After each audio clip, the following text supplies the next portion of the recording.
after nearly a year of war with Russia in Ukraine, with the United States sending, I think, somewhere over $90 billion at this point, and with this new $1.7 trillion spending bill that's trying to be pushed through Congress, an additional $45 billion on the way to Ukraine. Vladimir Zelensky is deciding it's a good time for him to come to the United States and talk directly to Biden, talk directly to Congress, get standing ovations from Congress as everyone on both sides of the aisle likely stands up and applauds what an incredible job he's doing. But this is the news that broke today. Ukraine Zelensky to meet with Biden, address Congress in first foreign trip since Russia invasion. And of course, he even sent out a tweet about it. On my way to the U.S. to strengthen resilience and defense capabilities of Ukraine. In particular, POTUS and I will discuss cooperation between Ukraine and the United States. I'll also have a speech at the Congress and a number of bilateral meetings. Now, this is a touchy subject, and it has been a touchy subject since it started. I don't think there's a ton of people that are just, yeah, let's go Russia. We love Russia. But at the same time, there comes a point when we're spending so much money over there in Ukraine for them to defend borders while completely ignoring our own. Yeah, I mean, that's the irony of this entire situation. And I know we're going to get to it later on in the chat today, but you have 91 billion to date and more slated to go over there in defense of their borders with Russia. Got it. Everyone knows what's going on there.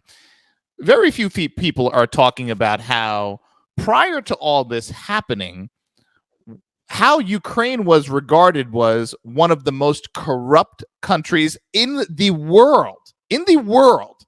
So how we went in a period of 36 months where it was Ukraine is corrupt, the government's corrupt, and they have a lot of issues, and they're involved in a lot of shady business on the international stage, to now we're sending them $91 billion. And remember, when asked where the money was going, they couldn't quite give an answer.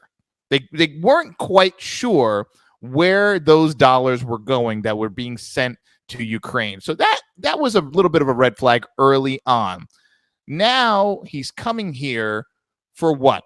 What's the purpose of this? Your country is at war. It's currently being invaded. And you're going to come here and what? Get on your soapbox in front of Congress?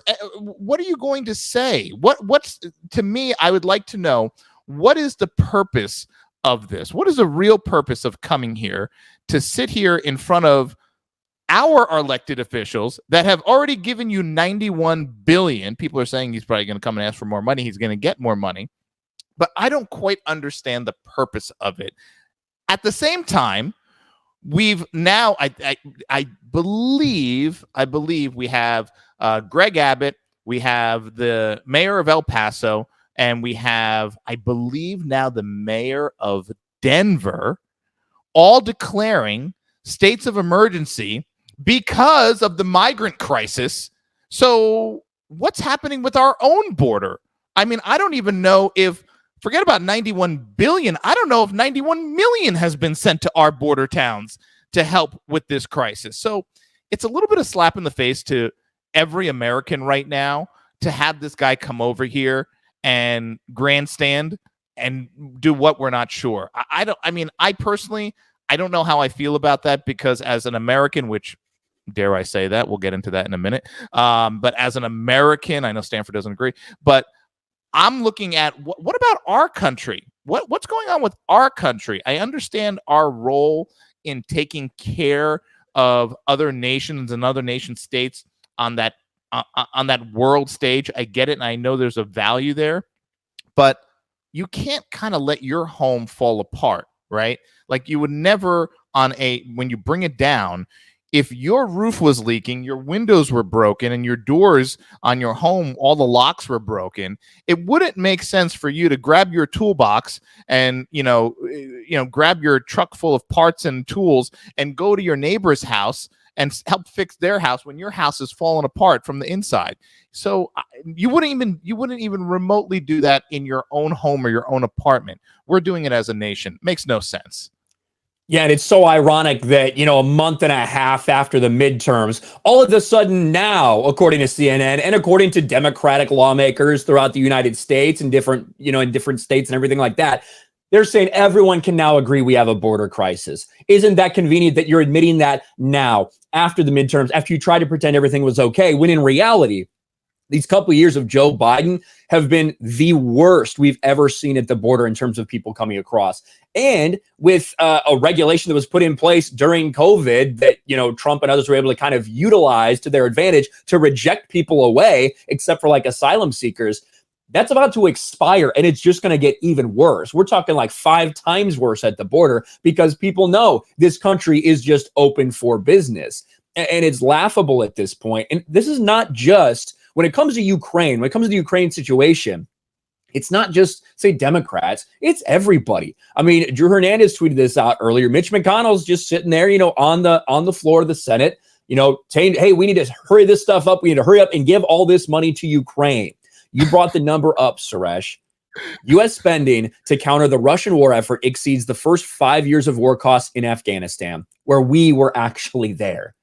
That is absolutely insane that we're sending that much money to the corrupt state of Ukraine. You're 1,000% spot on. This is the same Ukraine that Democrats for years have been trying to push in connection to try to get Donald Trump impeached. It's the same Ukraine that's had all these problems. They're Russia light. That's who they are. Yep. They're basically just as corrupt as Russia. And obviously there's a lot of Russian influence there, always has been, always will be, because of the history of this country and because of its location. And I feel for the people of Ukraine, because they're obviously caught up in a lot of this stuff. Nobody wants something like that coming to their door, certainly. But at the same time, we have to think about ourselves. This spending bill is rife with money protecting everyone else's borders but our own. And I think Americans are sick and tired of it. They're sick and tired of seeing this actor, an actual actor in Zelensky. The reason he's coming here is just to grandstand. It's just a PR move. It's to show the world that America has his back. It's to show his people that America has his back. The same reason he's been doing stuff on green screens. He's a fake dude. He's fake as shit. And all the celebrities have embraced him. All the politicians on both sides of the aisle have embraced him because they think politically it's the right thing to do. And Americans are getting really tired of giving billions and billions of dollars to Ukraine.